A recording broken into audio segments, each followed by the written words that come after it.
안녕하세요. 10월 3일 화요일 아침입니다.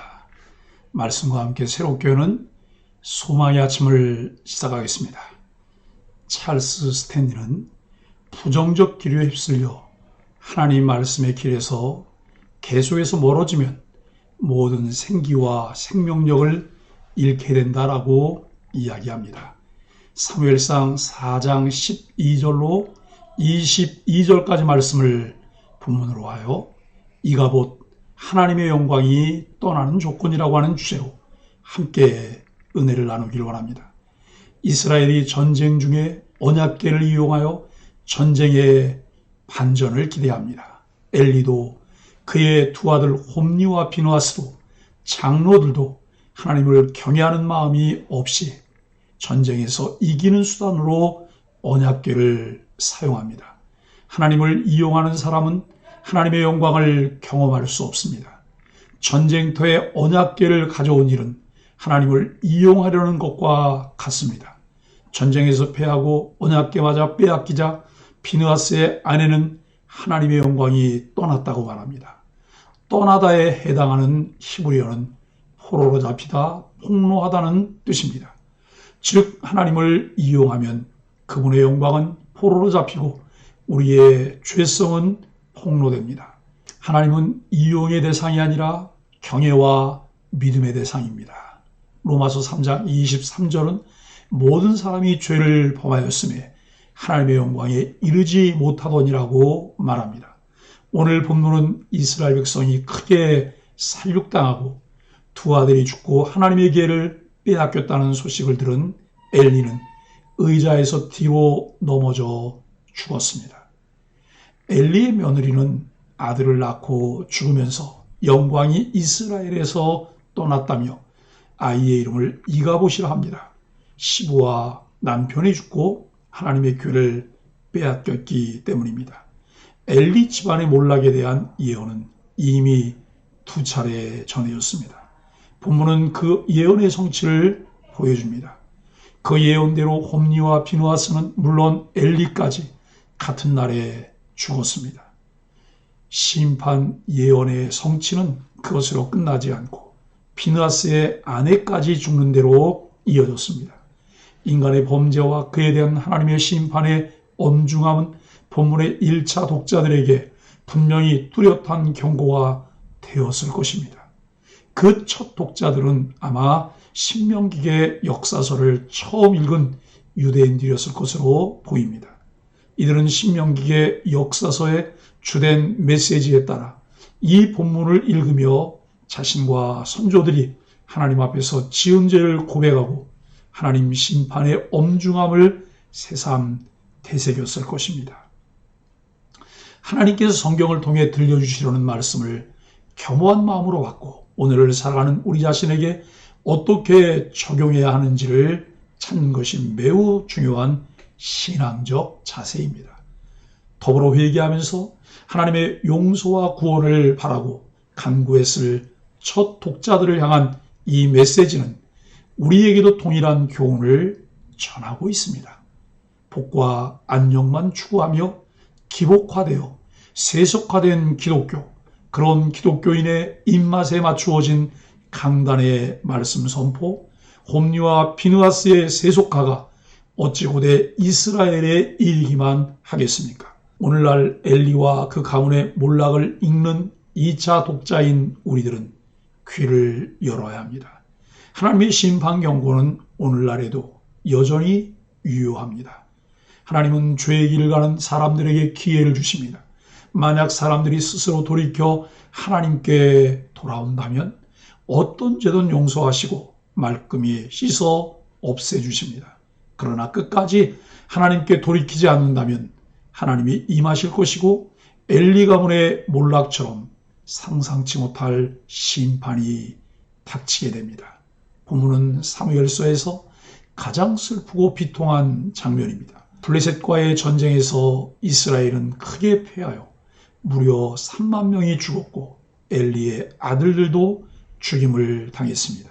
그리고 언약궤를 블레셋에게 빼앗겼다는 소식에 엘리는 충격을 받아 목이 부러져 죽고 비느하스의 아내는 충격을 받아 출산하다가 죽습니다.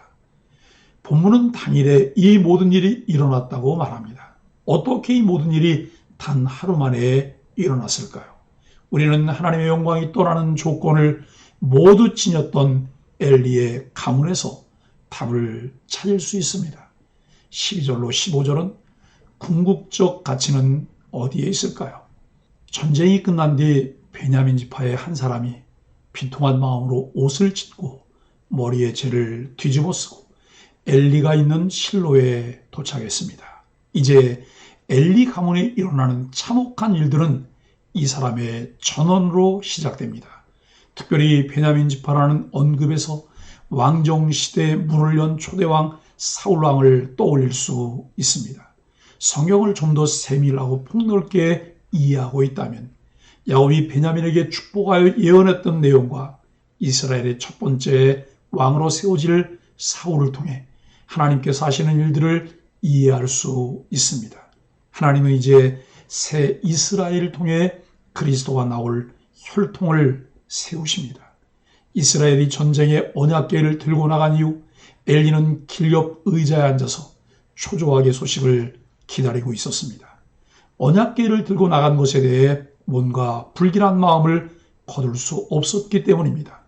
언약궤는 엘리가 대제사장으로 있으면서 누구보다 소중히 여기며 지켰을 것입니다. 하지만 문제는 언약궤를 소중히 여기는 만큼 하나님의 임재하심을 사모하지는 않았다는 사실입니다. 우리가 살고 있는 지금 이 시대는 그 어느 때보다 하나님의 도움을 구해야 할 때인데 우리는 무엇을 하고 있을까요? 장로들의 요청과 아무런 개념 없이 언약궤를 전쟁에 내어준 엘리가 취할 수 있는 것은 아무것도 없을 정도로 그는 무기력했습니다. 그는 그저 길 옆 의자에 앉아 불안한 마음으로 전쟁터에서 오는 소식을 기다리고 있을 뿐이었습니다. 그 시대나 지금이나 똑같이 필요한 것이 있습니다. 대세를 따르는 것이 아니라 옳은 것, 하나님의 뜻을 분별하며 대세를 거스르는 역류할 수 있는 신앙의 분별력과 용기 있는 행동입니다. 꾸준한 말씀 묵상이 우리에게 주는 유익은 분별과 결단이 필요할 때 행동으로 옮길 수 있는 것이며 그에 따른 결집을 통해 함께 힘을 모아내는 일입니다. 그 사람의 직분과 신앙의 연수가 그의 믿음을 증명하지 않습니다. 매 순간 영적으로 민감하게 깨어있지 않다면 오히려 영적으로 퇴락에 빠질 수밖에 없음을 기억해야 합니다. 바른 분별력과 그에 따른 민첩한 행동은 훈련으로 가능하게 됩니다. 16절로 18절은 제사장의 권세는 어디에 있습니까? 엘리는 전쟁에서 간신히 빠져나온 군인에게 모든 소식을 전해 듣습니다. 전쟁에서 패했고 두 아들은 전사했으며 하나님의 언약궤를 빼앗겼음을 알게 됩니다. 그리고 큰 충격을 받아 의자에서 뒤로 넘어져 목이 부러져 죽습니다. 사무엘서의 기자는 엘리의 나이가 많고 몸이 비대했다고 말합니다. 이는 엘리가 육신으로는 비대했지만 영적으로는 너무도 가벼웠음을 의미합니다.